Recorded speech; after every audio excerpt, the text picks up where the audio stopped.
యేసు ప్రభు ఈ లోకానికి వచ్చింది ఎందుకు అంటే, సిలువలో ఆయన మన కోసం త్యాగం చేయడం ద్వారా, బలి అర్పణ చేయడం ద్వారా మన పాపముల నుండి మనల్ని విముక్తి చేయాలనే ప్రభు ఆశించారు.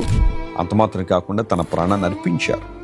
యేసు ప్రభు దగ్గరికి ఒక వ్యక్తి రావడం ద్వారా ఒక వ్యక్తి తన మతాన్ని మార్చుకోవట్లేదు, లేదా కులాన్ని మార్చుకోవట్లేదు, కానీ యేసు ప్రభు దగ్గర రావడం ద్వారా పాపముల నుండి విడుదల పొంది, దోషముల నుండి విడుదల పొంది ప్రభువుతో సంబంధాన్ని కలిగి ఉన్నారు.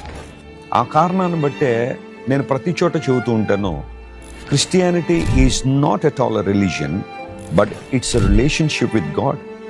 క్రైస్తవ్యం అనేది మతం కాదు, ఇది దేవునితో ఒక సంబంధం, దేవునితో సహవాసం, దేవునికి దగ్గరగా రాగలిగే అనుభవం క్రైస్తవ్యాన్ని మనకిచ్చింది.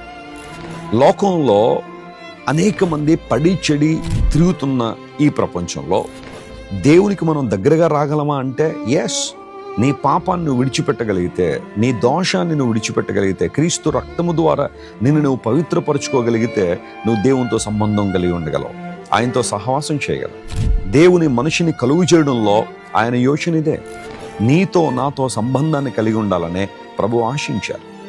అయితే పాపం ఆ సంబంధాన్ని చెడగొట్టడం ద్వారా, లేదా ఆ సంబంధాన్ని త్రెంచడం ద్వారా మనం దేవుని మహిమను చూడలేకపోతున్నాం. అయితే దేవుని లక్షణం ఏంటి అంటే, ఆయన మనల్ని రక్షించాలని కోరుతున్నాడు. ఆయన హస్తం కురచకాలేదట, ఆయన హస్తము మనల్ని రక్షించే హస్తం. యేసుక్రీస్తు ప్రభువారు నిన్ను నన్ను రక్షించే దేవుడు గనుక ఆయన ఇచ్చే రక్షణను మనం పొందుకోవడానికి ఆయనకి సమీపంగా మనం రావాలి.